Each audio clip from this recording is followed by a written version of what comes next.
সকালে ঘুম থেকে উঠেই ঝটফট করে রান্নাঘরে চলে আসছি, কারণ আজকে আমার সকালে উঠেই খেতে ইচ্ছে করছে পোলাও দিয়ে মুরগির মাংস রান্না করা। তো এর জন্য নিজেরই রান্না করতে হবে, কোনো উপায় নেই।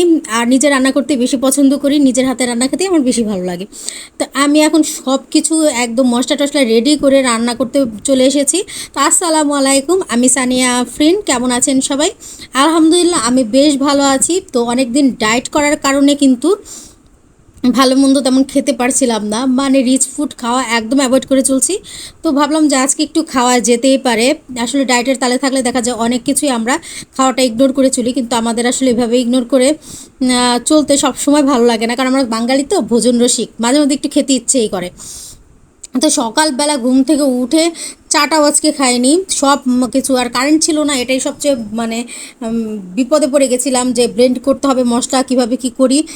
আর পাটায় বাটাবাটি করতে আমি একটু অলস প্রকৃতির, আমার ভালো লাগে না। আমার রান্না করতে ভালো লাগে, কিন্তু সব গোছানো থাকলে আমার কাছে রান্না করাটা কোনো ব্যাপার না, কিন্তু গোছানো না থাকলে এগুলো রান্না করাটা খুবই ঝামেলা লাগে। তো আমি মশলাটা কষিয়ে কিন্তু আলুটা দিয়ে দিলাম। এখন এগুলো আমি সব মানে মাংসটা একদম কষা কষা করে আমি পোলার জন্য যেরকম রান্না করা লাগে ঠিক সেভাবে রান্না করব। আজকে সকালে উঠেই জানি কেন খেতে মন চাইলো, তা অবশ্য এটা আমাদের ভিতরে এই সমস্যাটা। কারণ হচ্ছে আমরা ডায়েট করলেও দেখা যায় যে ডায়েটটা ধরে রাখতে পারি না, আমাদের খাওয়ার প্রবণতাটা বেড়ে যায়।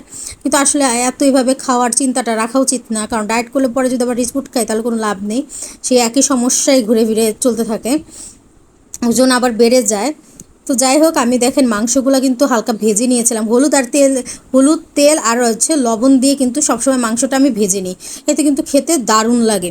তো এই জিনিসটা সবসময়ই করতে হবে, কারণ হচ্ছে আপনি যখন মুরগির মাংসটা রান্না করে খাবেন তখন যদি আপনি একটু ভেজে না নেন তাহলে কিন্তু কাঁচা কাঁচা গন্ধ আসবে।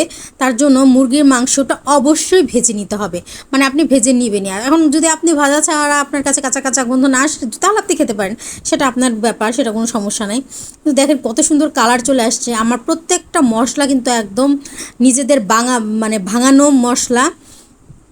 এর জন্য সকালবেলা আসলে কথা বলছি, এর জন্য একটু জড়তা কাজ করছে, তো ভুল ভ্রান্তি কিন্তু ক্ষমার দৃষ্টিতে দেখবেন। তো এই যে মাংস রান্না ঝটপট শেষ করে ফেলেছি।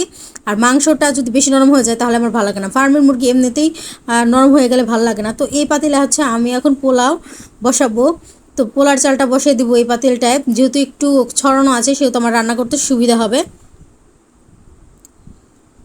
আসলে আমাদের বাসায় পুরনো পাতিলগুলোতে আমরা বেশি রান্না করতে কমফোর্টেবল বোধ করি, আর নতুন পাতিলগুলো আমরা বেশি ইউজ করি না, উঠে রাখতে পছন্দ করি, কারণ জানি না কেন কিন্তু আম্মু বেশি ইউজ করতে দেয় না। আর এটা হচ্ছে আমাদের একটা মানসিক সমস্যা, নিজেরা খাবো না কিন্তু মেহমান আসলে তাদের পরিবেশন করে খাওয়াবো, এটা হচ্ছে বাঙালিদের একটা স্বভাব। কিন্তু আমার কাছে মনে হয় কি মাঝে মাঝে ইউজ করা উচিত, কিন্তু নতুন জিনিস আমার ইউজ করতেও কষ্ট লাগে, মাঝে মাঝে মনে হয় যে এগুলো শুধু সাজানোই থাকুক, দেখবো তাই ভালো, কিন্তু নিজে ব্যবহার করতে পারবো না, এটাও কিন্তু খারাপ লাগে।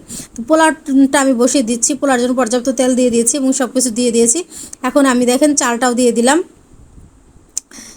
চালটা আমি সুন্দর করে ধুয়ে রেখেছিলাম, ধুয়ে এই পলিথিনটা আমি উঠিয়ে রেখেছি।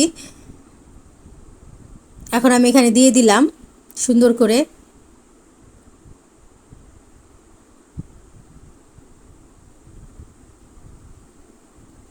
এই যে আমি চালটা ভালো করে ভেজে নিচ্ছি, এত সুন্দর একটা স্মেল আসছে, পোলার চালটা ভালো বোঝা যাচ্ছে। তো আমি বোল দিয়ে এটার উপরে ঢেকে দিয়েছি যেন কোনো বাষ্প না বের হয়ে যায় এবং তা ভাপে হয়ে যাবে। এই যে ওয়াও, দারুণ হয়ে গেছে, একদম ঝরঝরে পোলাও, যা আসলে খেতে খুবই ভালো লাগে। পোলাওটা ঝরঝরে না হলে কিন্তু একদম ভালো লাগে না, দেখতেই পাচ্ছেন কী পরিমাণ ঝরঝরে হয়েছে আমার পোলাওটা।